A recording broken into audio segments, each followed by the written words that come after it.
From Friday's job report to the newly announced tariffs targeting our global trade partners, the Trump-era economy is giving us plenty of material to unpack. So, without further delay, let's welcome one of the most respected voices in the field of economics. Joseph Stiglitz, a Nobel Prize winner in economics and a university professor at Columbia, currently serves as the chief economist at the Roosevelt Institute. His impressive career includes roles such as senior vice president and chief economist at the World Bank, as well as chair of the U.S. Council of Economic Advisors. He has authored numerous influential works, including The Road to Freedom, Economics, and the Good Society, and the Origins of Inequality and Policies to Contain It. I'm highlighting these accomplishments because this is someone who truly understands economics. Joseph Stiglitz, welcome back to the show. It's always great to have you here.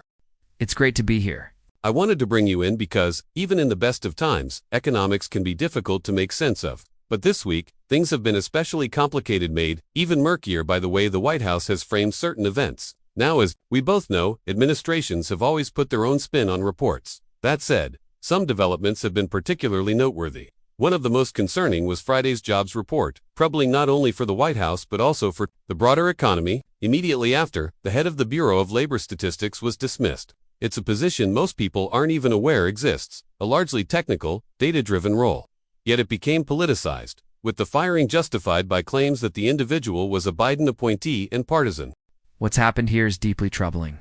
It's absolutely essential both for people in business and for the public at large to be able to trust the statistics that report on unemployment, inflation, and GDP. Without confidence in those figures, it's like driving a car without an odometer or fuel gauge, or flying a plane with no instruments. Reliable data is critical for running businesses and managing the economy effectively. That's precisely why. Over the years, we've established independent statistical agencies to gather and report this information. Both Republicans and Democrats have long agreed that maintaining trust in the independence of these statistics is a top priority. Let me share an example. When I served as chairman of the Council of Economic Advisors, the statistical agencies planned to revise how GDP and inflation were calculated.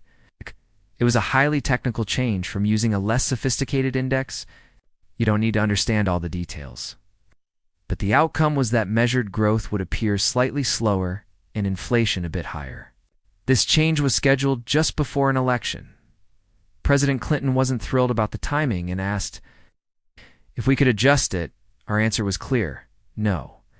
Even as president, he could not override the independence of the statistical agencies.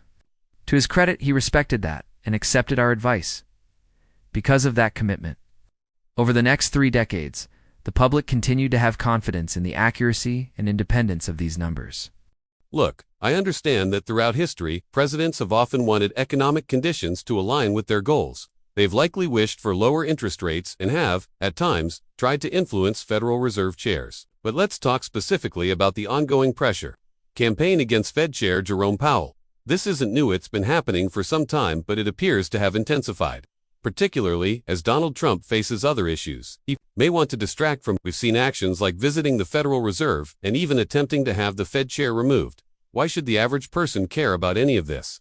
That's what I want to get into. The reason is straightforward. We want interest rates in our society to be set without political interference. If those decisions become politicized, the risk is that, right before an election, rates could be lowered to temporarily boost the economy. That might create strong GDP numbers in the short term, but it would likely lead to higher inflation after the election, ultimately harming the economy.